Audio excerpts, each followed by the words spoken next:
안녕하십니까. 저는 국립해양유산연구소 수중발굴과에서 근무하고 있는 홍광희라고 합니다. 지금 하시는 일에 대해서 좀 소개를 해주세요. 저희 수중발굴과에서 하는 업무는 뒤에 보시는 배라든지 지금 다 수중유산 조사를 하고 있는 현장입니다. 그래서 저희들은 저렇게 배에 타서 실제 물속에 잠수를 해서 해저에 있는 유물들을 찾고 발굴하고 그거에 대해서 연구하는 업무를 하는 부서입니다. 자세하게 어떤 일을 하시는 거라고 생각하면 될까요? 보통 조사하는 기간은 1년 중에 4월부터 10월까지 한 6개월 정도 근무를 하게 돼 있습니다. 물의 흐름을 물대라고 하는데 그 물대에 맞춰가지고 물이 가장 약할 때를 중심으로 한 열흘 정도 일을 하고 한 4, 5일 정도 또 쉬었다가 또 열흘 정도 하고 이걸 반복 패턴에서 1년에 140일이나 150일 정도까지도 배에서 직접 먹고 자고 생활하면서 조사를 하고 있습니다. 물이라는 이제 다른 공간에서 하기 때문에 장비라든지 방법이 약간의 차이가 있는데요. 잠수 장비가 일단 필요할 것이고요. 그리고 땅을 파야 되는데 육상처럼 포크레인으로 팔 수가 없기 때문에 특수한 펌프 등을 이용한 이렇게 땅을 파는 제토 장비가 또 필요합니다. 다른 팀원들과 커뮤니케이션 어떻게 할까요? 잠수사들이 헬멧을 쓰고 그 헬멧에는 공기를 공급하는 엄빌리컬이라는 호스가 연결되어 있습니다. 근데 그 호스는 공기를 주입하는 공기 호스가 있고요. 통신을 할 수 있는 통신선이 있고 CCTV가 연결되는 CCTV선이 있고 실시간으로 CCTV에 비친 화면을 보고 작업 내용을 듣고 저희들이 작업 지시를 이야기해가면서 진행하고 있습니다. 지금 하고 계시는 조사는 어떤 걸까요? 지금 하고 있는 조사는 마도 해역 전반적인 조사인데 마도 4호선 선체 인양 작업을 지금 하고 있습니다. 마도 4호선이라는 배는 2014년도에 발견을 처음 하고요. 2015년도에 선체 내부만 발굴을 했습니다. 그래서 선체가 그대로 지금도 저기 앞에 지금 하얀 큰 배가 있는 곳에 묻혀 있는데요. 그 다시 선체에 대한 요즘의 최신 기술로 3D 이렇게 모델링하는 그런 과정과 선체를 인양하는 과정을 거쳐가지고 보존 처리를 하려고 지금 조사하고 있습니다. 굉장히 특이한 유물들도 몇 가지 있었는데 그 중에서 이제 대표적인 유물을 꼽으라고 하면 분청사기가 있고요. 그 중에서도 내섬이라는 한자로 글자가 써진 도자기들이 3점 정도가 있습니다. 근데 그 내섬이라는 건 공납품들을 약간 관리했던 관청 중에 하나입니다.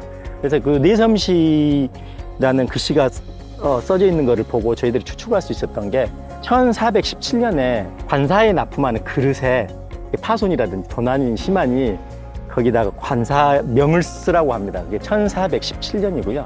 4년 정도 후에 1421년이 되면서 그 관사명 이야기뿐만 아니라 만든 제작자의 이름도 같이 표기를 하라고 세종실록에 보면 나와 있습니다. 거기에 내섬시라는 관사명은 있지만 만든 제작자의 이름을 없는 걸로 봐서 저희들이 추측해서 마도 4호선의 침몰 시기는 1420년 전후 정도 될 것으로 지금 시기는 추측하고 있고요. 우리나라에 지금 19척 정도의 배를 저희들이 발견하고 보존 처리하고 있는데요. 그 배 중에서 유일하게 한 척 있는 조선시대 선박이다 보니까 일단 올해는 저 4호선을 우선적으로 발굴하기로 하였습니다. 마도 4호선을 발굴하면서 기억에 남는 에피소드가 있을까요? 마도 4호선을 인양했을 때 선체 조각과 닷돌이라는 돌을 발견하게 되는데요. 이 주변에는 배가 있을 수도 있겠다 하고 저희들이 이제 주변을 샅샅이 뒤지기 시작합니다. 잠수사가 밑에서 백자 다발을 찾게 됩니다. 위에서 발견됐던 백자와 분청은 시기적으로 300년 이상 제작 시기가 차이가 나는 작입니다. 이 바다에서 똑같은 위치에 두 가지 시기가 다른 유물이 쌓인다는 것은 이곳 해역이 얼마나 해난 사고가 잦았는지 보여주는 게 실증하는 그런 증거가 되기도 하고요.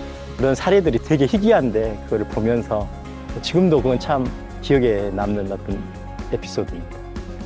지금 방영 중에 드라마 파인에 대해서 아세요 혹시? 우리나라 최초의 그 수중 문화재 발굴의 계기가 됐던 신안선에 대한 도굴 이야기라는 걸 알고 있습니다. 신안선의 선체를 보존 처리하기 위해서 만든 기관이 목포 보존처리소인데 그 보존처리소가 발전하고 해서 해양유물 전시관이 됐다가 지금은 해양유산연구소가 돼서 저희들을 있게 한 그 배이기도 합니다, 신안선이. 저희한테 보여주실 게 있다면서요? 예, 네, 있습니다.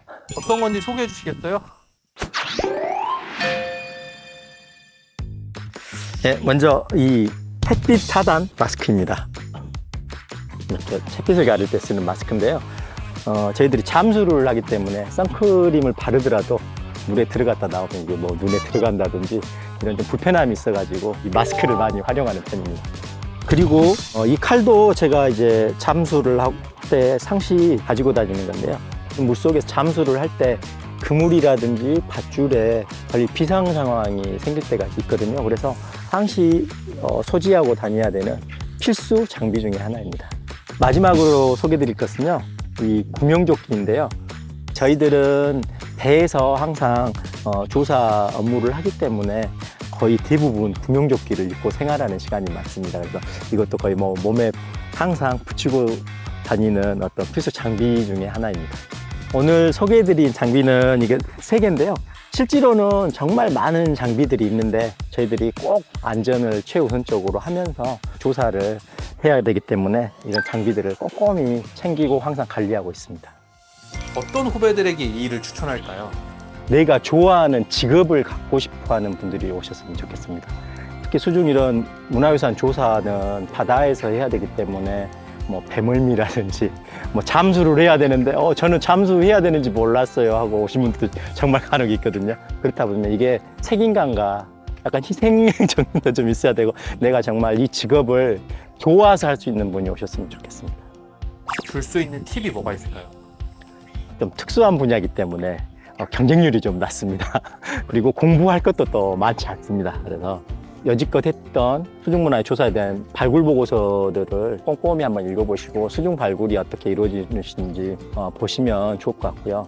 요즘 밖에서도 레크레이션 다이빙, 스쿠버 다이빙이라고 하는 그 다이빙들 많이 할 수 있는 기회도 있고 미리 조금 배우셔서 물에 대한 적응을 내가 할 수 있겠는지에 대해서도 한번 준비해 오시면 좋을 것 같습니다. 앞으로의 목표나 포부는 어떤 게 있을까요? 통일신라 시대 배, 고려시대 배, 조선시대 배까지 이제 발견을 했는데요. 그 위쪽에 삼국시대 배라든지 선사시대 배면 더 좋고요. 그리고 조선시대도 중기 후기의 배들은 아직까지 나온 사례가 없어서 그런 배들을 조금 더 개인적으로는 찾았으면 좀 하는 바람이 있고요. 바다를 사랑하시는 젊은 분들이 관심을 가져주셔서 이런 수중 고고학의 연구자로서 같이 참여하셔서 같이 일을 했으면 좋겠습니다.